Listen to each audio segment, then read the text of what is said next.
Hi guys, ಎಲ್ಲರೂ ಹೇಗಿದ್ದೀರಾ? ನಾನಂತೂ ತುಂಬ ಚೆನ್ನಾಗಿದ್ದೀನಿ.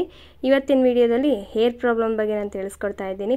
ನೋಡಿ, ಹೇರ್ ಪ್ರಾಬ್ಲಮ್ ಅಂದರೆ ಒಂದೇ ರೀತಿ ಹೇರ್ ಪ್ರಾಬ್ಲಮ್ಸ್ ಇರಲ್ಲ. ಥಿನ್ ಹೇರ್ ಇರುತ್ತೆ, ಹೇರ್ ಫಾಲ್ ಇರುತ್ತೆ, ಡ್ಯಾಂಡ್ರಫ್ ಇರುತ್ತೆ, ತುಂಬ ಥರದ ನಾವು ಹೇರ್ ಪ್ರಾಬ್ಲಮ್ಸ್ನ ನಾವು ಫೇಸ್ ಮಾಡ್ತಾ ಇರ್ತೀವಿ. ಸೊ ಅದೇ ರೀತಿ ಹೇರ್ ಪ್ರಾಬ್ಲಮ್ಸ್ನ ನಾವು ಯಾವ ರೀತಿ ಕ್ಲಿಯರ್ ಮಾಡ್ಕೋಬೇಕಂತ ಈ ವಿಡಿಯೋದಲ್ಲಿ ನಾನು ತಿಳಿಸ್ಕೊಡ್ತಾ ಇದ್ದೀನಿ. ಬಾಲ್ಡ್ ಹೆಡ್ಡು, ಡ್ಯಾಂಡ್ರಫು ಮತ್ತು ಹೇರ್ ಲಾಸು, ಡ್ಯಾಮೇಜ್ ಹೇರು ಮತ್ತು ಸ್ಪ್ಲಿಟ್ ಎಂಡ್ಸ್ ಎಲ್ಲ ಆಗ್ತಾ ಇರುತ್ತೆ.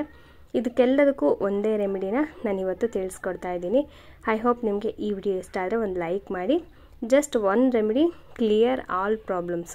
ಸೂಪರ್ ಆಗಿರುವಂಥ ಒಂದು ರೆಮಿಡಿನ ಸ್ಟಾರ್ಟ್ ಮಾಡ್ತೀನಿ. ಬನ್ನಿ ಸ್ಟಾರ್ಟ್ ಮಾಡೋಣ. ಇಲ್ಲಿ ನಾನೊಂದು ಹೇರ್ ಪ್ಯಾಕ್ ರೆಸಿಪಿನ ನಾನಿಲ್ಲಿ ಶೇರ್ ಮಾಡ್ತಾ ಇದ್ದೀನಿ. ನಾನು ಪ್ರತಿಯೊಂದು ಇಂಗ್ರೀಡಿಯೆಂಟನ್ನು ಕೂಡ ಮನೇಲಿರುವಂಥ ಇಂಗ್ರೀಡಿಯೆಂಟ್ನೇ ಯೂಸ್ ಮಾಡಿದ್ದೀನಿ. ಫಸ್ಟ್ ಇಲ್ಲಿ ನಾನು ಒಂದು ಬಾಳೆಹಣ್ಣು ತೊಗೋತಾ ಇದ್ದೀನಿ. ಪಚ್ಚ ಬಾಳೆಹಣ್ಣಾದರೂ ತೊಗೊಳ್ಳಿ, ಇಲ್ಲ ಅಂತ ಹೇಳಿದರೆ ಏಲಕ್ಕಿ ಬಾಳೆಹಣ್ಣಾದರೂ ತೊಗೋಬೋದು.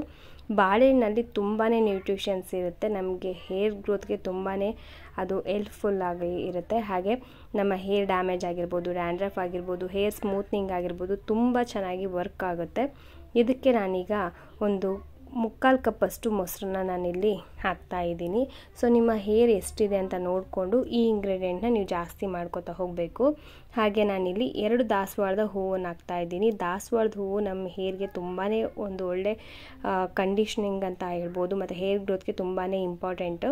ಹಾಗೆ ಮೊಸರು ಕೂಡ ನಮ್ಮ ಒಂದು ಹೇರ್ ಕೇರ್ಗೆ ತುಂಬಾ ಇಂಪಾರ್ಟೆಂಟ್ ಆಗುತ್ತೆ. ಯಾಕಂದರೆ ಡ್ಯಾಂಡ್ರಫ್ನ ಅದು ಕ್ಲಿಯರ್ ಮಾಡುತ್ತೆ, ಹೇರ್ ಸ್ಮೂತ್ ಮಾಡುತ್ತೆ. ನಮಗೆ ಏನು ಕಂಡೀಷ್ನರಲ್ಲಿ ಸಿಗುತ್ತೋ ಅದೇ ಇಂಗ್ರೀಡಿಯೆಂಟ್ ಎಲ್ಲದೂ ಕೂಡ ನಮಗೆ ಒಂದು ಮೊಸರಲ್ಲಿ ಸಿಗುತ್ತೆ. ಸೊ ಹಾಗಾಗಿ ನೀವು ಮೊಸರನ್ನು ಕೂಡ ಹಾಕ್ಕೊಳ್ಳಿ. ಮೊಸರು ಹಾಕೋದ್ರಿಂದ ನಿಮಗೆ ಡ್ಯಾಂಡ್ರಫ್ ಎಲ್ಲ ಕ್ಲಿಯರ್ ಆಗುತ್ತೆ. ಇವಾಗ ನಾನು ನೀಟಾಗಿ ರುಬ್ಕೊಂಬಂದಿದ್ದೀನಿ. ಇದಕ್ಕೆ ನೀರಾಗಲಿ ಏನು ಮಿಕ್ಸ್ ಮಾಡೋ ಹಾಗಿಲ್ಲ. ನಾನು ಏನು ಹಾಕಿದ್ದೀನೋ ಅದಷ್ಟನ್ನೇ ನಾನು ಪೇಸ್ಟ್ ಮಾಡಿಕೊಂಡು ಈಗ ತೊಗೊಂಬಂದಿದ್ದೀನಿ.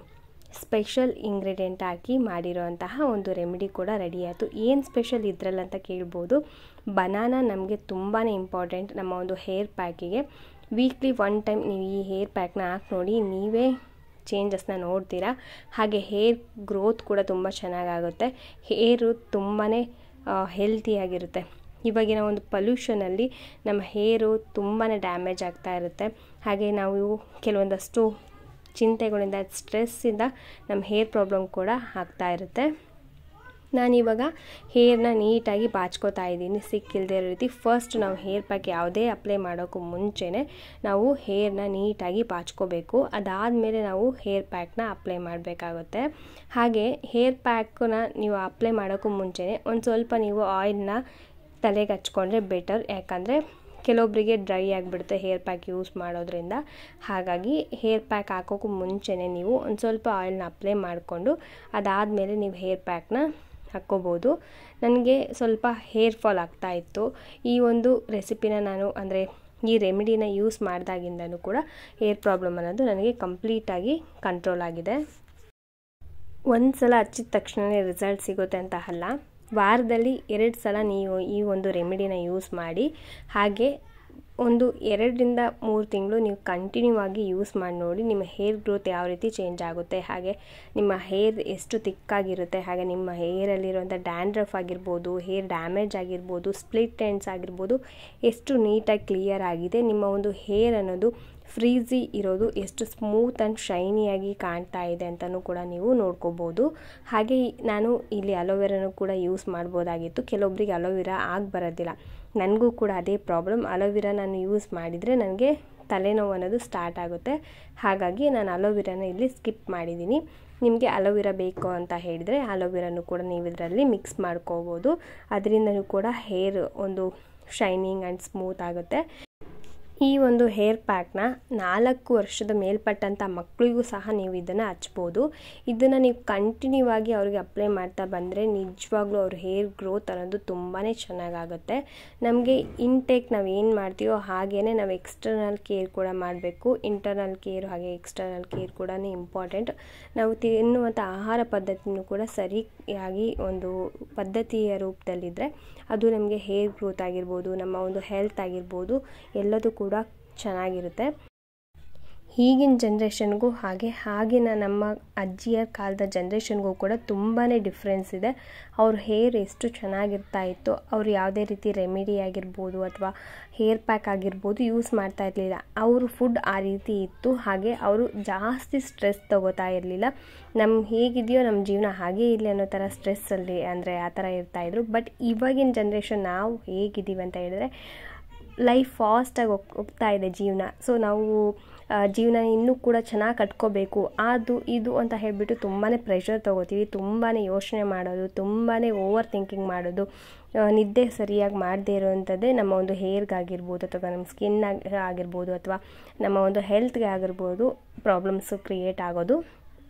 ಹಾಗಾಗಿ ಸ್ಟ್ರೆಸ್ ಆಗಿರ್ಬೋದು ಅದೆಲ್ಲ ಕಡಿಮೆ ಮಾಡಬೇಕು, ಮತ್ತು ನಿದ್ದೆನೂ ಕೂಡ ಕರೆಕ್ಟಾಗಿ ಮಾಡಬೇಕು. ಹಾಗೆ ಕೆಲವೊಂದಷ್ಟು ಟಿಪ್ಸ್ನೂ ಕೂಡ ನಾನು ನೆಕ್ಸ್ಟ್ ವಿಡಿಯೋಗಳಲ್ಲಿ ನಾನು ಶೇರ್ ಮಾಡ್ತೀನಿ.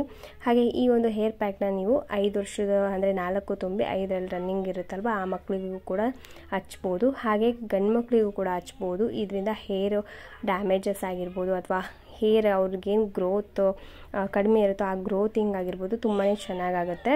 ಹಾಗೆ ಹೇರ್ ಲೆಂತ್ಗೂ ಕೂಡ ನಾವು ನೀಟಾಗಿ ಇದನ್ನು ಅಪ್ಲೈ ಮಾಡಿಕೊಂಡು ಒಂದು 20ರಿಂದ 30 ನಿಮಿಷ ಬಿಟ್ಟರೆ ಸಾಕು.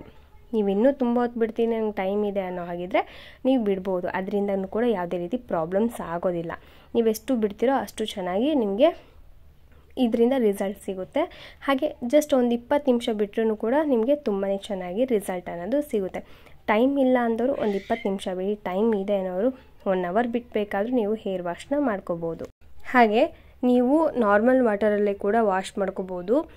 ತುಂಬ ಬಿಸಿಯಾಗಿರೋಂಥ ನೀರನ್ನ ಯೂಸ್ ಮಾಡೋದಕ್ಕೆ ಹೋಗಬೇಡಿ. ನಾರ್ಮಲ್ ವಾಟರ್ ಅಂದರೆ ಸ್ವಲ್ಪ ಉಗುರು ಬೆಚ್ಚಗಿರುವಂಥ ವಾಟರ್ನು ನೀವು ಯೂಸ್ ಮಾಡ್ಬೋದು. ನೀವು ಯಾವ ಶಾಂಪು ಯೂಸ್ ಮಾಡ್ತೀರೋ ಅದೇ ಶಾಂಪೂನ ನೀವು ಹಾಕ್ಕೊಂಡು ಇದನ್ನು ಹೇರ್ ವಾಶ್ ಮಾಡ್ಕೋಬೋದು. ಸೊ ನೀಟಾಗಿ ನಾವು ಹೇರ್ಗೆಲ್ಲ ಒಂದು ರೆಮಿಡಿನ ಕ್ಲೀನಾಗಿ ಅಪ್ಲೈ ಮಾಡಿಕೊಂಡು ನಾವು ಒಂದು ಸ್ವಲ್ಪ ಹೊತ್ತು ಬಿಟ್ಬಿಟ್ಟು ಹೇರ್ ವಾಶ್ ಮಾಡಿಕೊಂಡ್ರೆ ಮುಗೀತು. ನಾನು ಒಂದು 20 ನಿಮಿಷ ಬಿಟ್ಬಿಟ್ಟು ಹೇರ್ ವಾಶ್ನ ಮಾಡ್ಕೋತೀನಿ. ನಿಮ್ಗೆ ತೋರಿಸ್ತಾ ಇದ್ದೀನಿ ನೋಡಿ, ಆವಾಗಲೇ ಅದು ಫುಲ್ ಆಗಿಬಿಟ್ಟಿತ್ತು ಬೌಲು. ಹಾಗಾಗಿ ನಾನು ನಿಮಗೆ ಅದನ್ನು ತೋರಿಸೋದಕ್ಕಾಗಲಿಲ್ಲ. ಹಾಗಾಗಿ ಲಾಸ್ಟಲ್ಲಿ ನಾನು ತೋರಿಸ್ತಾ ಇದ್ದೀನಿ. ಸೊ ಈ ರೀತಿ ನೀವು ರೆಮಿಡಿನ ಕೂಡ ಯೂಸ್ ಮಾಡೋದ್ರಿಂದ ನಿಮ್ಗೆ ಯಾವುದೇ ರೀತಿ ಸೈಡ್ ಎಫೆಕ್ಟ್ ಅನ್ನೋದು ಇರೋದಿಲ್ಲ. ನಿಮಗೆ ಹೇರ್ ಅನ್ನೋದು ತುಂಬ ಚೆನ್ನಾಗಿ ಗ್ರೋತ್ ಆಗುತ್ತೆ. ಸೊ ಹೇರ್ ವಾಶ್ ಮಾಡಾದಮೇಲೆ ನಾನು ಹೇರ್ ನಿಮಗೆ ತೋರಿಸ್ತೀನಿ ನೋಡಿ.